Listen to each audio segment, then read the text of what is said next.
तो ये जो कैरेक्टर है जो कि भैरवा है, उसका एंड गेम क्या होगा, उसकी एंडिंग कैसी होगी, उसकी बहुत ही इंटरेस्टिंग सी थियरी सोची है मैंने। और मुझे ऐसा लगता है कि ये कैरेक्टर इंडिया का एक आयरन मैन टाइप हीरो हो सकता है और इसके मैं पूरे प्रूफ्स दूंगा कि ये कैसे हो सकता है। तो शुरू करते हैं। हमें मूवी में ये बताया जाता है कि भैरवा सूर्यपुत्र कर्ण का दूसरा जन्म है। जब भी वो अपने विजय धनुष को छूता है वो ग्लो करने लग जाता है और उसमें अपने पिछले जन्म की कॉन्शियसनेस भी आ जाती है। अभी देखो, कर्ण जाना जाता है एक बहुत ही पावरफुल वॉरियर होने के लिए और उसके रीजंस भी हैं। उनमें से एक है उसका कवच जो कि उसकी बॉडी पे बचपन से था और उसको इनविंसिबल बनाता था। अभी आते हैं भैरवा पर, जो कि हम जानते हैं कि ये भैरवा कर्ण का दूसरा जन्म है। इस भैरवा की लाइफ भी कर्ण की तरह ही होगी, जैसे कि उसकी लाइफ, जैसे कि उसका बर्थ या जन्म।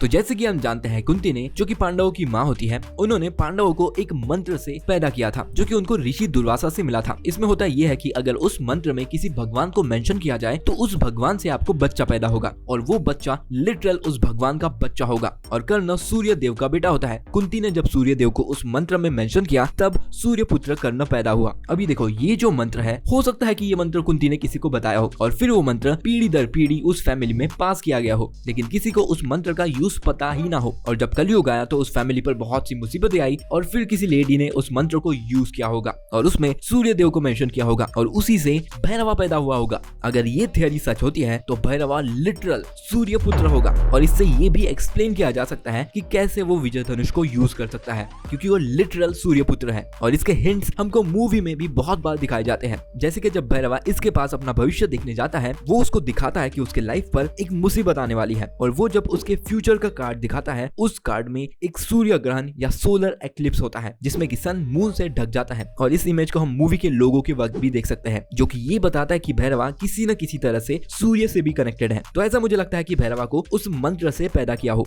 ऊपर से जैसे कि हम जानते हैं कि कर्ण एक बहुत ही रिस्पेक्टेड फैमिली, जो कि कुंती की फैमिली होती है, उसका बेटा होता है और मुझे लगता है कि भैरवा भी किसी रिस्पेक्टेड फैमिली का बेटा होगा। हो सकता है कि वो यास्किन की फैमिली का बेटा हो या फिर यास्किन से जो फैमिली लड़ रही थी उसके किसी चीफ का वो बेटा हो सकता है। अभी और आगे चलते हैं। तो जैसे कि हम जानते हैं, कर्ण के पास एक कवच था जो कि अगेन इम्पेनेट्रेबल था। हाँ, ये बात सही है कि उस कवच को इंद्रदेव ने मांग लिया था। अभी वी डोंट नो कि वो कवच कहाँ है, लेकिन कुछ स्टोरीज ये भी कहती है कि जब इंद्रदेव उस कवच को देवलोक लेकर जा रहे थे तब बाकी देवों ने उनको वहां पर उस कवच को लाने से मना कर दिया। उन्होंने कहा कि इस कवच को इंद्रदेव ने छल से छीना है और फिर इंद्रदेव ने उस कवच को अर्थ पर ही कहीं छुपा दिया। अभी मुझे ऐसा लगता है कि भैरवा को एक कवच मिलने वाला है जो कि अगेन उसको कर्ण की लाइफ के साथ मैच करेगा और कवच कर्ण का ट्रेडमार्क है। जो कि एक चीज ये हो सकती है कि हो सकता है कि उसको ओरिजिनल सूर्यपुत्र कर्ण का कवच मिले या फिर ऐसा भी हो सकता है और ये चीज बहुत इंटरेस्टिंग है। तो मूवी आने के पहले मैं बोल रहा था कि हो सकता है कि ये सूट सूर्यपुत्र कर्ण का कवच हो, लेकिन मुझे अभी लगता है कि ये वो नहीं है। अगर उन्हें ये रिवील करना होता तो वो इसी मूवी में इसको रिवील कर देते।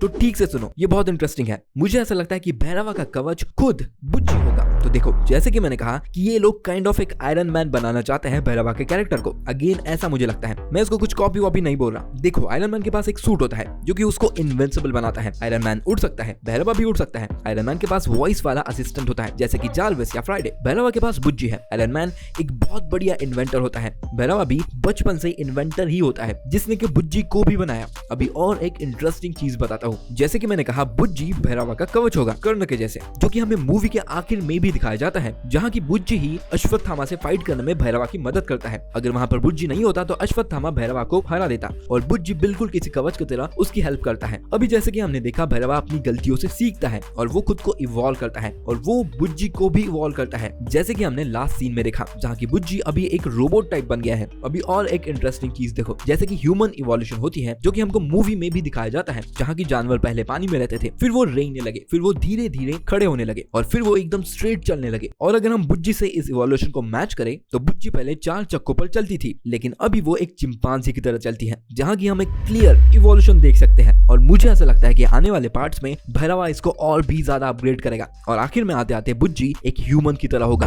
वो बिल्कुल किसी आयरन मैन के सूट की तरह होगा, जहाँ की भैरवा उससे बात भी कर सकेगा, बिल्कुल आयरन मैन के जैसे और बिल्कुल सूर्यपुत्र कर्ण के भी जैसे। तो आई थिंक कि ये भैरवा के कैरेक्टर का एंड गेम हो सकता है। आखिर में उसका सूट एकदम कॉम्पैक्ट हो जाएगा, भैरवा बुज्जी को अपने बॉडी पर पहन सकेगा, बिल्कुल किसी कवच या आर्मर के जैसे। और मुझे ये भी लगता है कि एकदम आखिर में जब लास्ट वाली फाइट हो रही होगी कल की सिनेमैटिक यूनिवर्स की, तो भैरवा के ये बुज्जी वाला सूट टूट जाएगा और फिर उसे वहां पर ओरिजिनल सूर्यपुत्र कर्ण का सूट मिलेगा और फिर वो उससे फाइट करेगा। अगेन ये एक थियरी है। आपको ये थियरी कैसी लगी मुझे कमेंट्स में जरूर बताना। तो ये था पूरा वीडियो। अगर आपको ये वीडियो पसंद तक ना हो तो लाइक कर दो और सब्सक्राइब कर दो।